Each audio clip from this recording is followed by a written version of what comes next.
একটা লোক রাতের বেলা সে মোবাইল দেখতেছে, মোবাইলের মধ্যে সে একটু খারাপ দৃশ্য দেখাচ্ছিল। এমন সময় মেয়ে গিয়ে ঘরে ঢুকলো। মেয়ে ঘরে ঢুকে দেখলো বাবা তার মোবাইলের মধ্যে খারাপ দৃশ্য দেখে। আছে কিনা এমন ছেলেরা, এমন আছে কিনা বলেন? এগুলির কারণেই তো জানা, এগুলির কারণেই তো জানা।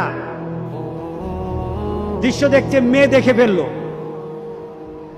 মেয়ে তখন বাবাকে বলল, বাবা তোমার লজ্জা লাগলো না? লজ্জা করে না? একটা শব্দ বলেছে, লজ্জা করে না বাবা, লজ্জা করে না বাবা। মেয়েটা ঘরে চলে গেল। সেই বাবা যন্ত্রণায় ভুগতে আরম্ভ করলো, আরে আমার মেয়ে দেখে ফেললো, আমার মেয়ে কি কথাটা বলেছে, লজ্জা করে না বাবা। মেয়েটা সহ্য করতে পারলো না। সে লোকটা অফিসে চলে গেল, অফিস করতেছে, কিন্তু আর ভালো লাগে না। মেয়েটা কি বলেছে, লজ্জা লাগে না বাবা। কিন্তু মেয়েটার যন্ত্রণায় সে হার্ট ফিল করলো, বাবার এই অবস্থা দেখে হার্ট ফিল করলো। মেয়েটা এরপরে মারা গেল।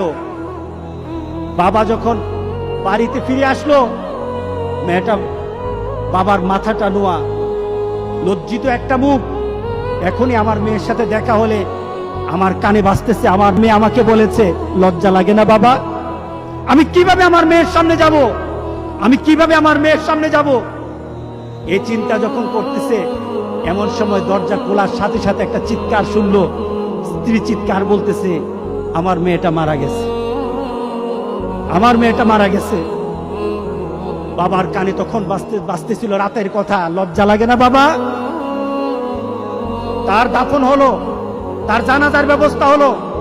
দাফন করার সময় মেয়েটাকে যখন কবরের মধ্যে দাফন করে দেয়, কবরের মধ্যে রাখা অবস্থায় বাবা একটা চিৎকার করার কথা ছিল।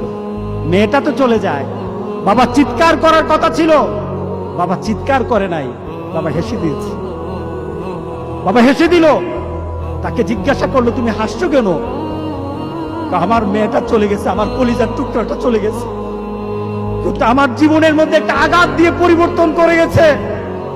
যেই নীতিতে আমি আমার চরিত্রকে নষ্ট করছি, আমার ঈমানকে নষ্ট করে দিতেছি, আমার মেয়েটা হারিয়ে ফেলেছি, কিন্তু আমি আমার আখিরাতকে বুঝে ফেলেছি, আমি আমার আখিরাতকে বুঝে ফেলেছি।